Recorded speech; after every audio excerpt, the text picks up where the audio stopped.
we need to have a one-stop shop or an integrated policy around issues of environment. We need to be able to speak together, us and EMA and the Ministry of Environment. I do believe that there is a dissonance there.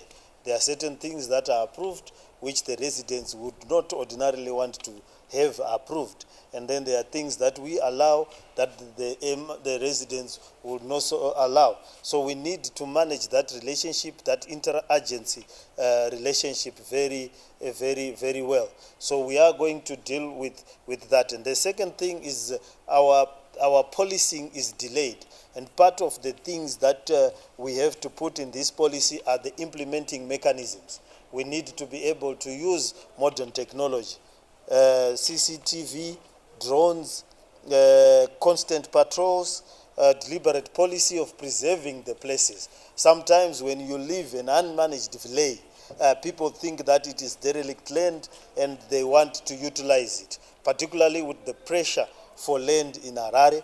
Harare has not expanded. One of the things that we have to do is to stop this development of rural areas into Harare. It has gone to even lands where our parliament is being managed by a rural district council. So this is part of the problems that we are having. The 9 local authorities that surround Harare have turned their bush areas into Harare suburbs, and they actually have offices or sub-offices in Harare to manage their own towns, which makes a mockery of the decentralization development agenda.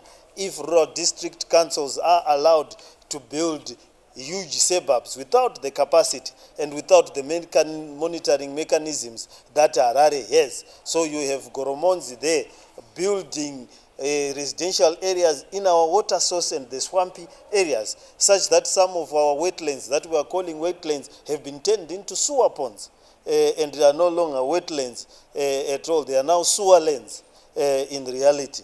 As people build on them, you have Manyame growing around Harare, you have Zimba growing around Harare, which is not the way it is supposed to be. Rural district councils must remain being exactly that, and urban settlements must be urban settlements. So it is something that we will talk to the relevant authorities about and emphasize that human settlement since time immemorial is about planning.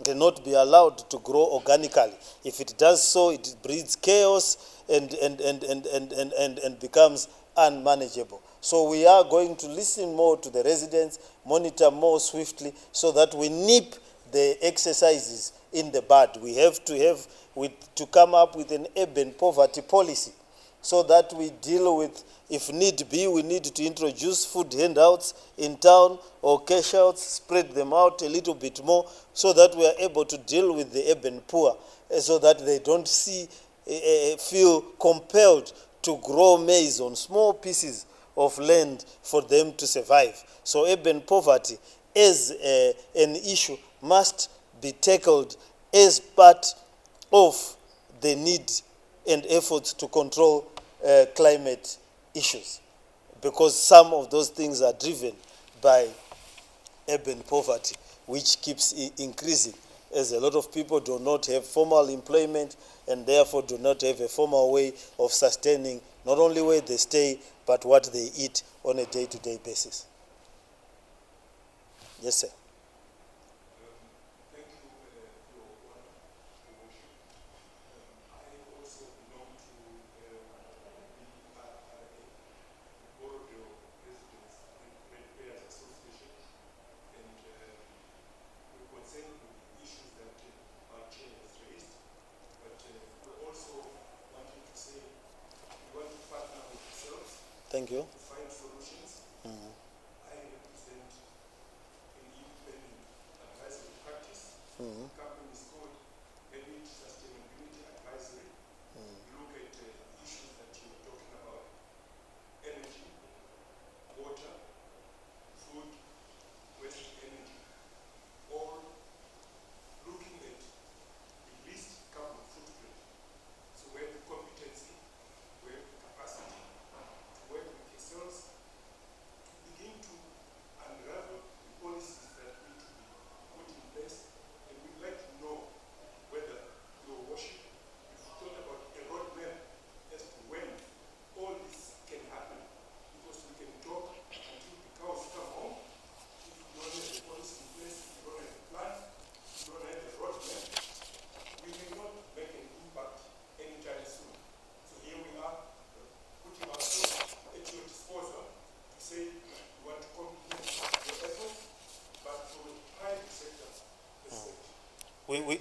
Thank you. Yes, we have our expert here, Mr. Are you now a doctor? Not yet. Okay, your degrees are not enough to. He has a lot of degrees in environmental issues. So he's the one who is going to be, Mr. Chifunde, is going to be spearheading the drafting of the policy. And I'm sure at the end of this meeting, with our email, he will then put up the roadmap and the markers to that policy. When will be the draft out? Is it a week or two? Or on the 7th of November, we have a draft. Then we have a consultative process. So by the 7th of November, we'll have a draft. Consultative for us as a council. As soon as the stakeholders are happy, as soon as everyone is happy, we will adopt it in our council as soon as possible. If you had it tomorrow, we'll adopt it in our next council. So we are very committed to these issues of the environment, and we are very serious, and we are also willing to partner and enter into memorandum of associations with the various suburbs in and around Harare on the areas that they need protected at a local level and at a city level. So that's something that we are going to keep looking into, and we will gladly enter into those memorandum of understanding to make sure that the environment is protected. So we are in sync in this one. I know it's a fast-growing economy. Everyone wants to live in Harare. Everyone wants to open a business in Harare. This is the city to be. This is the place to be. And our duty is to manage so that we keep the ambience as beautiful as it can be by managing the various processes that I've outlined before. I want to thank you very much on this issue of the environment. I think you, maybe as the lady will allow you to, I was about to close. I have two questions that I wanted to ask. The first one, in regards to the beautification process that you spoke about. I wanted to ask about sustainability. People want to hear you. I wanted to ask about sustainability. You talked about planting more trees. The concerns that have been raised towards the trees that were planted by the Summit to say that most of them have been drying up. So I wanted to ask about sustainability. Is the city council directly involved in the maintenance of the Yeah, we are involved in the maintenance. If you look at the city, if you look at Julius Nyerere, if you look at Samora Machel, if you look at other places, you will agree with me that they are looking more beautiful by the day. You can see a deliberate effort and a sustained effort to make sure that we beautify our city. And when you travel, you'll see benches with my face. It's a beautiful face as well. It's part of the process of beautifying of beautifying the city. But we have many trees that we have put in place, and we are going to take care. The trees were planted on a rapid program, so some of them suffered stress as soon as they were planted, but we have since taken corrective measures around the trees that had suffered the initial stress, and some of the stress is natural. It happens, if you are removed from your house and put elsewhere, the first few days your smile is not as wide as it is when you are at your house, but you will soon recover from the stress. And as you can see, the pictures of drying trees have also dried out because the trees are acclimatizing to the environment where we had replanted them. So we will continue to take care of the trees. We have jacaranda trees. We have taken care of trees for a long time as the city of Harare. Colonialism ended in 1980. And right now, if you go on some of the trees, you see the jacarandas there and the plum trees there. So we know how to take care of trees. And we are going to keep taking care of these trees and planting new ones and beautifying the city. I know there are people who have nostalgia to certain epochs and certain eras, but they must understand that this is 40 years there after. If you drive down there, you'll see a jacaranda tree, you'll see a palm tree, you'll see new trees, you'll see new lawns, and we'll continue on that process. My second question was on the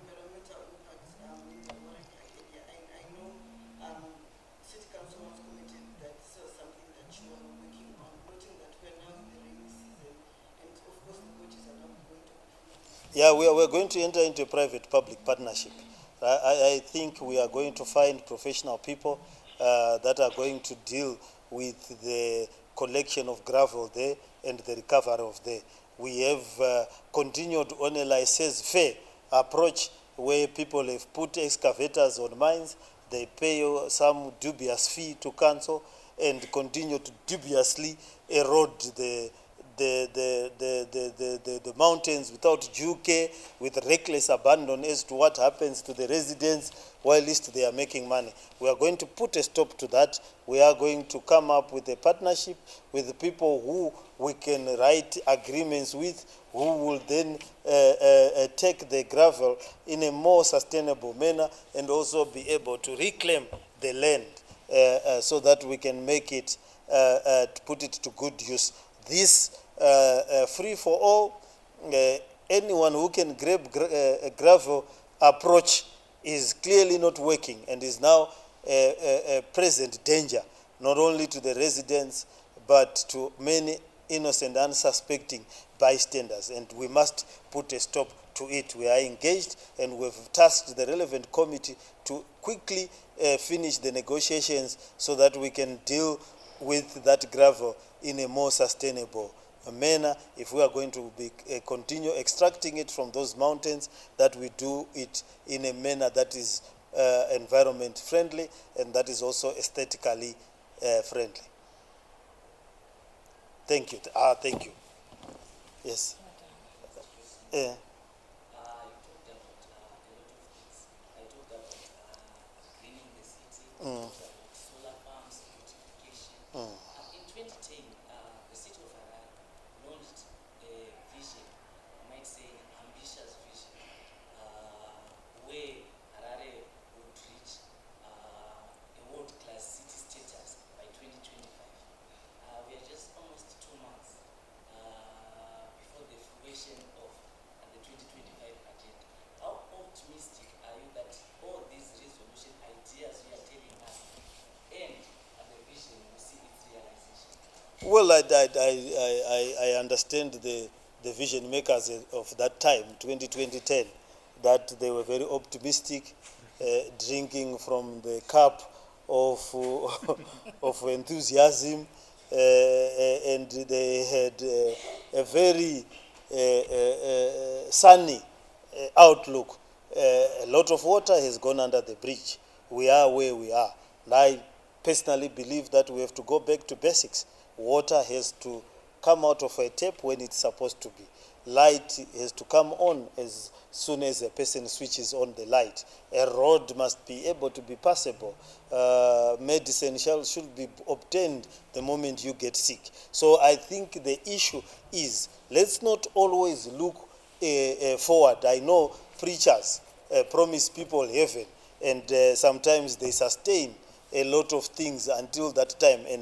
But we are in the business of the now. We need to go to basics and provide a good living and a reasonable living to the people who are living in our city currently. So my approach, yes, is that we must have a vision, but my approach is the basics. We must be able to get the basics right, and the vision will be able to be realized. But the more we forgo the basics and try to paint pictures in 3D diagrams of how people will live in 2045, we'll have challenges.